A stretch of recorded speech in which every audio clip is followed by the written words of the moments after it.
Hello दोस्तों, welcome to math गुरु। मैंने आप लोगों को कल ही एक इन्फॉर्मेशन दिया था कि आज एनआईएस डीएलएड का एक केस जो है सुप्रीम कोर्ट में हेयरिंग के लिए लिस्टेड है।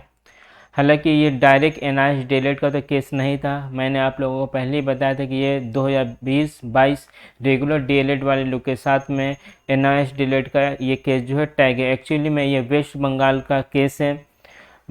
हाल ही में 2022 में टीचर रिक्रूटमेंट भर्ती आया था, जिसमें रेगुलर डीएलएड जो 20-22 का सीजन में जो लोग डीएलएड कर रहे थे उनका डिग्री कंप्लीट नहीं था, लेकिन उन्होंने फॉर्म फिलअप किया था क्योंकि वो फाइनल ईयर में थे। उसके बाद से उन्हें इंटरव्यू का भी मौका मिला था, लेकिन बाद में इस पूरे प्रोसेस में केस हो गया था क्योंकि उन लोगों का डिग्री जो है कंप्लीट नहीं था।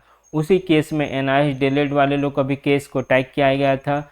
लेकिन आज जो है एनआईएस डीएलएड वाले लोग को कुछ खास हेयरिंग में नहीं हुआ, क्योंकि जैसे एनआईएस डीएलएड के पक्ष में वकील खड़ा होकर बोलते हो उसी टाइम अपोजिशन का जो वकील है वो ऑब्जेक्शन कर देता है कि हम लोगों का केस जो है सुप्रीम कोर्ट से ऑलरेडी डिसाइडेड हो चुका है, हम लोगों का जो है वैलिड नहीं है किसी भी फ्रेश रिक्रूटमेंट के लिए, तो हम लोग जो है इसमें ऑब्जेक्शन नहीं कर सकते हैं।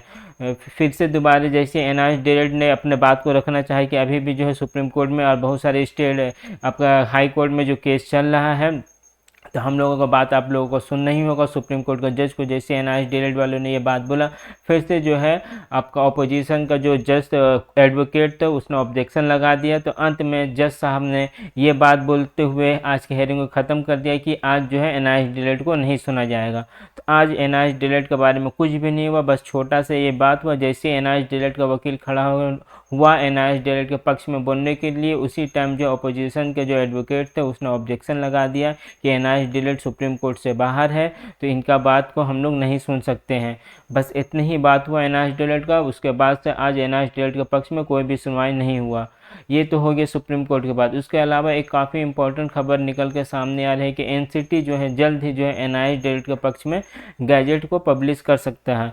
ये जानकारी कार्तिक सिंह जो इलाहाबाद के हैं, जिन्होंने इलाहाबाद हाई कोर्ट में केस किया, तो उनके द्वारा ये जानकारी दी जा रही है कि एनसीटी जो है गैजेट को पब्लिश करने के काम में काफ़ी आगे बढ़ चुका है। अब कुछ ही दिनों में जो है अगर एमएचआरडी से हरी झंडी मिल जाती है तो जल्द से जल्द जो है गैजेट जो है एनआईएस डीएलएड के पक्ष में पब्लिश हो सकता है। ये मैं 100% श्योर नहीं बोल सकता, लेकिन ये बात कार्तिक सिंह सर के द्वारा बताया जा रहा है कि एनसीटी जो है हम लोगों के पक्ष में कुछ स्टेप बहुत जल्द लेने वाली है। हालांकि उनके बात में इसलिए सच्चाई मुझे लग रही क्योंकि हफ्ता 10 दिन से एनसीटी लगातार अपने वेबसाइट में एनआईएस डीएलएड से रिलेटेड कुछ ना कुछ अपडेट कर रही है।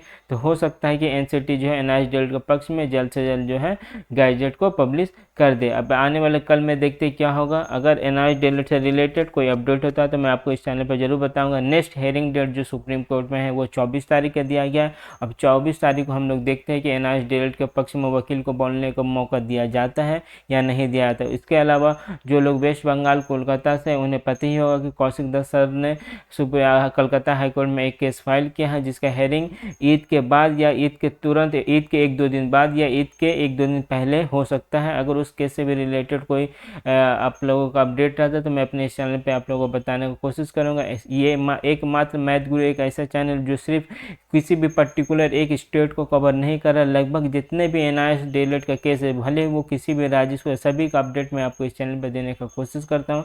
तो अगर आप चैनल पर नए हैं तो चैनल को सब्सक्राइब करिए, दोस्तों के साथ शेयर करना ना भूलें। Thank you.